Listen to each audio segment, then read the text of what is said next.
Today on r/MaliciousCompliance. You want the manual physically, okay?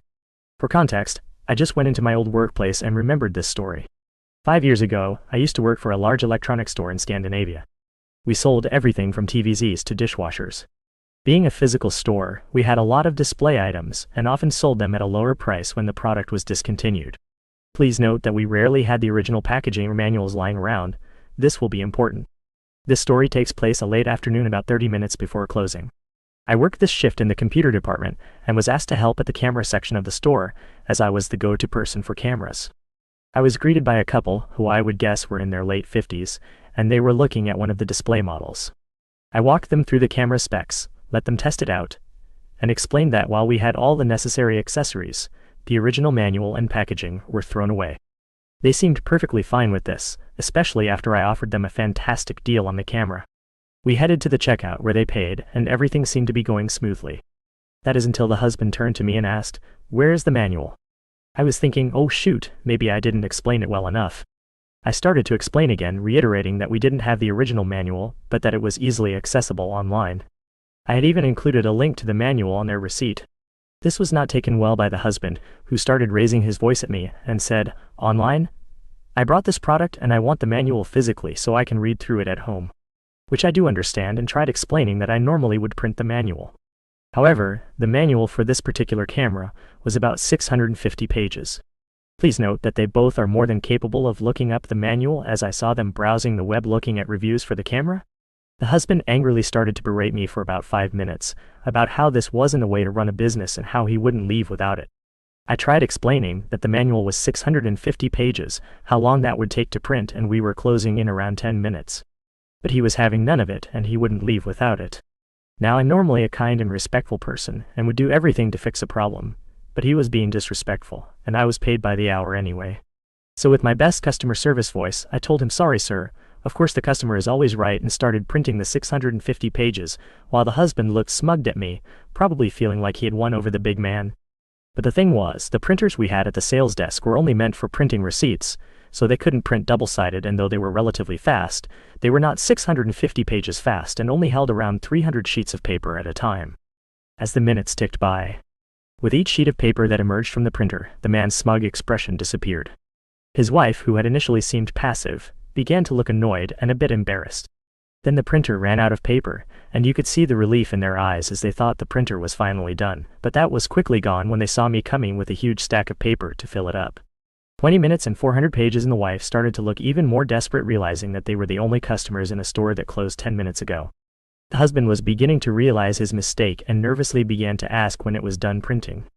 I just smiled with my best customer service smile. We were about 2/3 of the way. He sighed and just continued to look at the mountain of paper that slowly got bigger and bigger. Another refill, and 200 pages later, the husband's defeat was evident.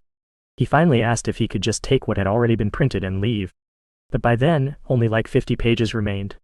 So I told him that we were almost done, and I would hate if he left without the last pages, in case he would miss something important.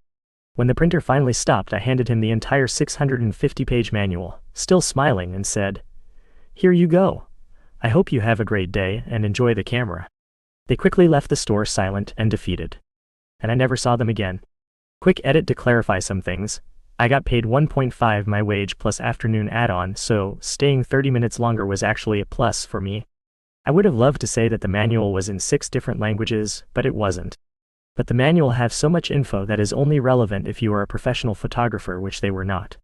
Oh, and did I mention that I didn't put any staples or holes in the paper? Good luck keeping it together. For our next story. Why are you standing? A long time ago, when mainframes ruled the earth, I was asked to go give an all-day presentation at a military school that had our hardware.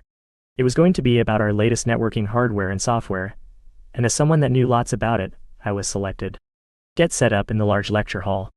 Pretty soon everyone files in a military fashion, gets seats, and I get the nod from an officer that I'm good to go.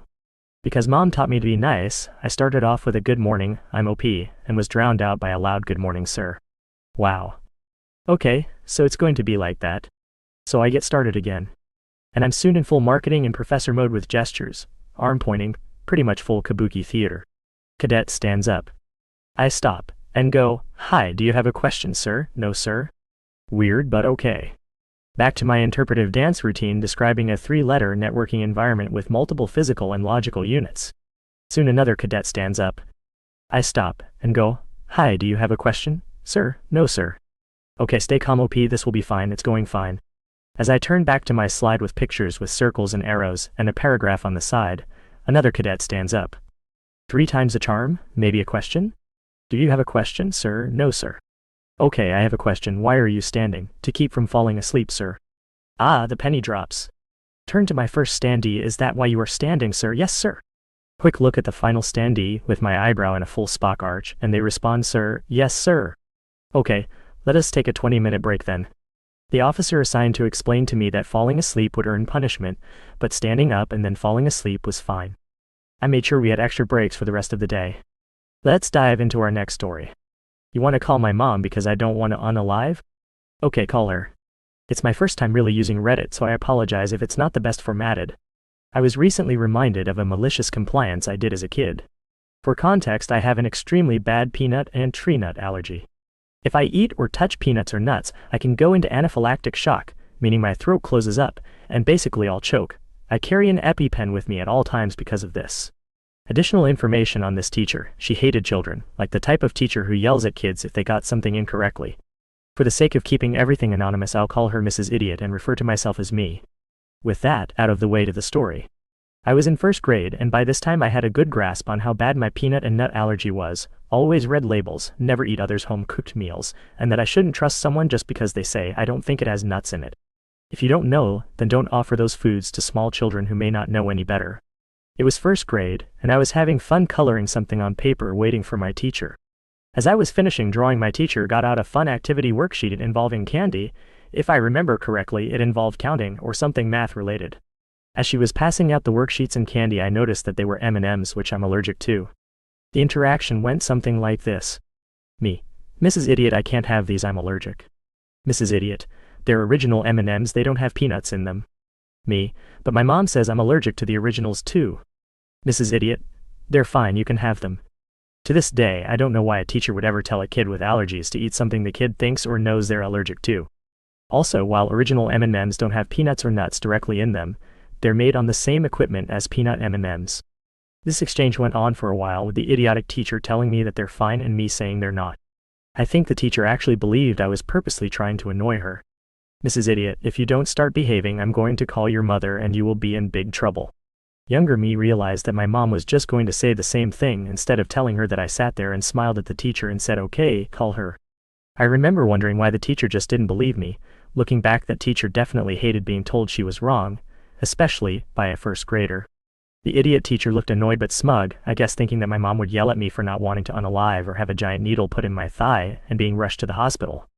Now, I don't know the full exchange between my mom and the idiot teacher because this was so long ago, and my mom doesn't remember what exactly was said, just that she was extremely angry.